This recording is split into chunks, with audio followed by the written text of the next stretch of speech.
Hello everyone, welcome back to सरकारी नौकरी वाले बाबा। I am Dhananjay. जितने भी हमारे स्टूडेंट जो सिडबी के नोटिफिकेशन का वेट कर रहे थे, तो आपका फुल नोटिफिकेशन आ चुका है। आज 4 मार्च से आपके जो फॉर्म है वो भरने स्टार्ट हो चुके हैं। अगर आप मेरी बात मानते हो तो मैं आपसे अभी ये बात कहूँगा कि लगभग आप अभी 4 से 5 दिन का एक बार वेट करिए, क्योंकि अभी जल्दी में फॉर्म भरने का कोई भी फ़ायदा नहीं है। क्योंकि इन 4 से 5 दिन में आपके जो डाउट्स हैं कई सारे, वो सारे डाउट्स जो हैं वो आपके क्लियर हो जाएंगे। क्योंकि अभी स्टार्टिंग में कई बार सर्वर वगैरह का इशू रहता है, ठीक है। तो 4 से 5 दिन का वेट करिए। 4 से 5 दिन में आपको जब सारी चीज़ें क्लियर हो जाए उसके बाद ही आप एक बार फॉर्म भरिएगा, ठीक है। अभी मैं आपको यहाँ पे कुछ इंपॉर्टेंट बातें मैं बता रहा हूँ, जैसे आपका हैंड रिटन डिक्लेरेशन आपका किस पेन से होना चाहिए, किस तरीके से आपको लिखना है। साथ ही साथ आपका यहाँ पे जॉब प्रोफाइल वगैरह भी दी गई है, ठीक है। किस तरीके से आपका ट्रेनिंग वगैरह होगी, सारी चीज़ें नोटिफिकेशन में एक एक करके दी गई। मैं आपको सेक्शन से बता देता हूँ, एक बार आप ध्यान से देख लीजिएगा। स्टूडेंट्स, अगर आप नए हो चैनल पे, चैनल को सब्सक्राइब जरूर करें, ठीक है।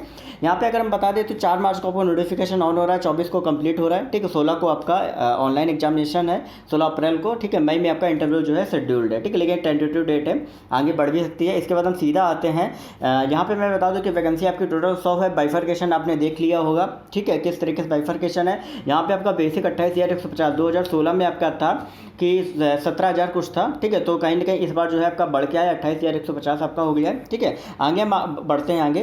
तो यहाँ पे मैं आपको एक चीज़ दिखा दूँ, यहाँ पे आपका जॉब प्रोफाइल दी गई है। तो जितने भी स्टूडेंट जो बैंकिंग की तैयारी कर रहे हैं, ठीक है, तो एक चीज़ आप ध्यान रखें कि आप लोगों के लिए कहीं ना कहीं थोड़ा बहुत ईजी होगा। लेकिन जो स्टूडेंट जो एसएससी वगैरह की तैयारी कर रहे हैं, एसएससी सीजीएल सीएचएसएल की, उनके लिए थोड़ा सा टफ होने वाला है। तो आप अच्छे से प्रिपरेशन जरूर करिए, ठीक है। अब यहाँ पे आपको जॉब प्रोफाइल दी गई है, एक बार अच्छे से आप जॉब प्रोफाइल देख लीजिए। जो भी लोग वर्किंग है, ठीक है, एक बार आप देख लीजिए कि आपके लिए ये जॉब सुटेबल है या नहीं है। अननेसेसरी में आप सिलेक्ट होकर भीड़ मत बढ़ाइए, आपके बिहाफ पे कोई और भी सिलेक्ट हो सकता है, कहीं ना कहीं उसके घर की फाइनेंशियल कंडीशन सही हो सकती है। एक बार जॉब प्रोफाइल आप अच्छे से रीड कर लीजिएगा, ठीक है। यहाँ पे आपको सेकंड नंबर पे आपको ये जॉब प्रोफाइल का दिया गया है, ठीक है। यहाँ पे आपको एक चीज़ और दे दी गई है कि probation and posting and transverse का। तो ये कहा गया है कि प्रोबेशन आपका 2 साल का होता है, बट लेकिन हो सकता है कि आपका 4 साल तक भी आपका एक्सटेंड किया जा सकता है। साथ ही साथ आपको जितने अलाउंस आपको दिए जाते हैं, वो सारे आपको प्रोबेशन के बाद ही आपके सब अलाउंस जो होते हैं वो आपको सिडबी में आपके दिए जाते हैं, ठीक है। अब इसके बाद हम आगे चलेंगे। आगे हम देखें कि एग्जाम पैटर्न आपका क्या रखा हुआ है, ठीक है। यहाँ पे आपका एक चीज़ ध्यान रखिएगा, हियरिंग वालों के लिए एचएच और वीएच के लिए आप ध्यान रखिएगा, कुछ गाइडलाइन दी गई है, वो एक बार आप पढ़ लीजिएगा।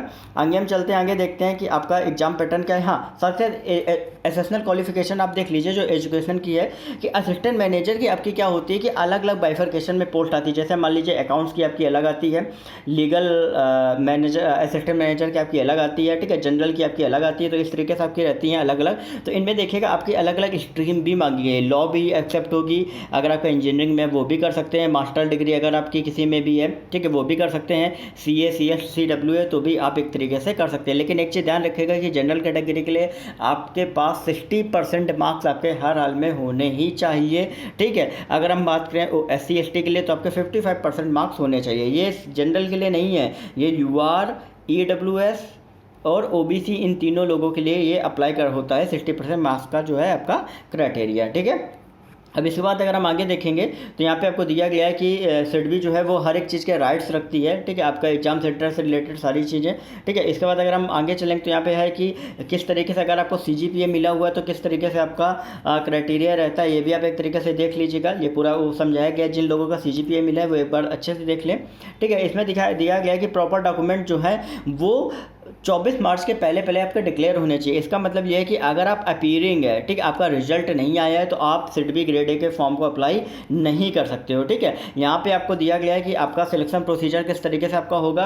आपका टोटल एक पेपर होगा 2 घंटे का, 200 मार्क्स का होगा। एक क्वेश्चन आपके 160 होंगे, 4 आएंगे English, general awareness, reasoning, can't, ठीक है। आपके क्वेश्चन 30 50 40 आएंगे, मैक्सिमम मार्क्स ये आपके हैं, ठीक है। एक चीज़ आप ध्यान रखिएगा कि इसमें जो आपका IBPS जो कंडक्ट कराते हैं उसमें आपका क्या होता है कि आपका सीक्वेंस अब आ जाता है। मतलब पहले 20 मिनट का आपका टाइम होगा, उसमें आपका इंग्लिश आएगा, फिर आपका 30 मिनट, फिर 40, फिर 30, इस तरीके से आपका आएगा। आपको एक साथ पूरा पेपर नहीं दिया जाएगा। इसके बाद क्या होगा, आपका ऑनलाइन वहीं पे डिस्क्रिप्टिव टेस्ट भी जो होगा वो आपका दिया जाएगा, और जो भी आपको लिखना है वो कंप्यूटर में आपको टाइप करके लिखना है। तो एक चीज़ आप ध्यान रखिएगा कि यहाँ पर आपकी टाइपिंग अच्छी होनी चाहिए। साफ साफ लिखा हुआ है कि कैंडिडेट्स को कंप्यूटर पर टाइपिंग करनी होगी, तो इसके लिए ये आपको ध्यान रखना होगा, ठीक है। थोड़ा बहुत अगर टाइपिंग आसान होगी तो सोचने में आपको ज़्यादा टाइम मिल जाता है, ठीक है। आपको क्या होगा, यहाँ पे दिया गया है कि किस किस तरीके से आपके क्वेश्चन आपके जो हैं वो आपके आएंगे। टोटल 3 आपके आएंगे, 50 नंबर के आपको होगा, 1 घंटे मतलब 60 मिनट का आपका एक एक करके आपके आएंगे। टोटल 180 मिनट का होगा,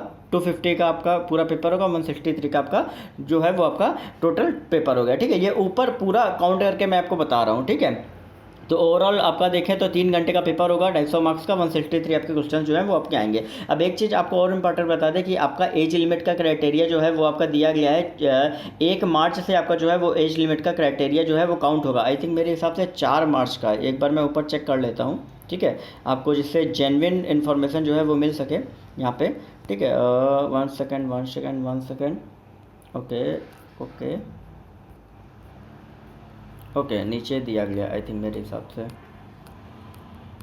1 सेकेंड, हाँ यस, एज लिमिट यहाँ पे आपकी दे दी गई है, ठीक है। 4 मार्च से आपकी काउंट हो रही है, सॉरी 4 मार्च से आपकी काउंट हो रही है। इसके पहले आपका 21 साल और 28 साल के बीच में जितने भी स्टूडेंट हैं वो भर सकते हैं। जो बॉर्डर लाइन पे वो एक बार एज लिमिट देख ले कि 4 मार्च से आपका जो है वो एज लिमिट जो है वो आपका काउंट हो रहा है, ठीक है। ये सारी चीज़ें मैंने आपको बता दी हैं, ठीक है। अब इसके नीचे आपका एक चीज़ मैं और बता दूँ, जो आपका हैंड रिटन डिक्लेरेशन और आपका थंब से रिलेटेड चीज़ है, ठीक है। वो अभी 1 सेकेंड रुकना, नीचे, ठीक, हाँ ये आ गया, photography, image, signature and thumb impression. यहाँ पे एक चीज़ ध्यान रखनी है कि आपकी जो सिग्नेचर होनी चाहिए वो ब्लैक इंक पेन से होनी चाहिए, ब्लू में बिल्कुल भी मत करिएगा, क्योंकि आपका फॉर्म जो है वो आपका रिजेक्ट हो सकता है, ठीक है। साथ ही साथ अगर हम बात करें थंब की, तो थंब आपका क्या होना चाहिए, व्हाइट पेपर में ब्लैक या ब्लू इंक से आपका जो इंक होनी चाहिए थंब इम्प्रेशन के लिए वो आपकी होनी चाहिए।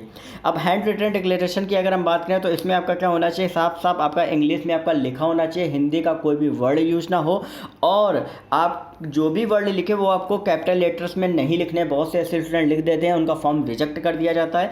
कैपिटल लेटर्स में मत लिखिए। साथ ही साथ उसके लिए जो आपको पेन यूज करना है वो आपको ब्लैक इंक पेन का यूज करना है। तो ये कुछ ऐसी चीज़ें हैं जो फॉर्म भरते वक्त आपको ध्यान रखनी है, ठीक है। अगर इसके अलावा कुछ अगर इन्फॉर्मेशन अगर रहती है तो मैं आपको ऑलरेडी इस चैनल पे मैं बता दूंगा। सो मेक श्योर चैनल को आप सब्सक्राइब जरूर करें, और बस मेरी यही रिक्वेस्ट है, 4 से 5 आप रुकिए और सारे आपके डाउट्स जो हैं वो आपको यहाँ पे क्लियर कर दिए जाएंगे। ओके।